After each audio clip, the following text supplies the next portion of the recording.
তীর এই নীরবতা যেন সব কিছু একটু ধীরে নিতে শেখায়।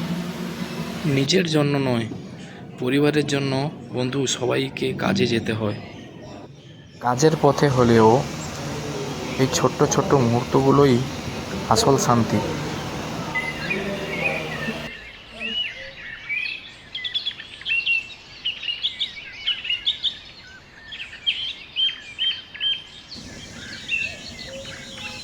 ক্ষীর কুজন আর শিশির ভেজা ঘাস মিলে সকালবেলা নেচার এক শান্ত আর সতেজ অনুভূতি এনে দেয়।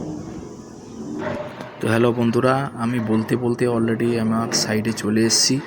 তো এখন আমি সাইডে এন্ট্রি করব। আমি অলরেডি চলে এসেছি আমার সাইডে। তো এখন আমাদের সিকিউরিটি ভাই এরা চেকিং করছে। আমি এখন উপরে চলে এসেছি। এটা আমার টুল বক্স, এখানে আমার সব দরকারি টুলস আছে।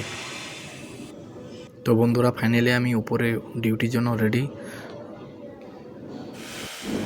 তো আমাদের ছেলেগুলো মার্কিং করছে, এখন মার্কিং করে ড্রিল করা হবে। ড্রিল করে আমাদের পাইপ সেটিং হবে। তারপর আমি বসে পড়ছি একটা পাইপ কাটতে কাটতে আমি অনেক গরম লাগছে, এত হিট লাগছে। তো আমি বেজার হয়ে গেলাম। তো বন্ধুরা আপনারা জানেন কর্মই ভগবান, তো কাজ করতেই হবে। তো ইনি হলেন আমাদের কোম্পানি সুপারভাইজার। স্যারকে বলছি স্যার একটা পোস্ট দিন।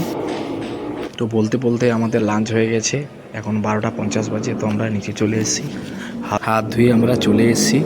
এখন এইগুলো টেবিল আমাদের। তাই আমি বসে বসে এখন চিন্তায় করছি, কাল ছুটি ছিল তাই খিদে লাগেনি, তাই ভাবছি কি করব। লাঞ্চের পর আমরা আবার কাজ চালু করে দিয়েছি, আমাদের সকেট লাগানো হচ্ছে। তো দেখুন, তো আমার এক বন্ধু এমএস পাইপ ব্যান্ডিং করছে। তো প্রচুর গরম পড়েছে, মানে এখানে প্রচুর হালত খারাপ, এত গরম পড়েছে মিনিমাম প্রায় 37-38 ডিগ্রি হয়ে গেছে। তার মধ্যেও আমাদের ফ্লোরের মধ্যে কাজ হচ্ছে। বন্ধুরা আজকে এই পর্যন্ত। তো বুঝতে পেরেছেন নতুন চ্যানেলে এসেছি, তো কথার মধ্যে যদি ভুল ভ্রান্তি থাকে তাহলে ক্ষমা করে দেবেন। আর যদি ভিডিওটা ভালো লাগে তাহলে লাইক কমেন্ট করবেন এবং সাবস্ক্রাইব করতে ভুলবেন না। আবার পরে দেখা হবে আবার একদিন নতুন ব্লগে। তো টাটা।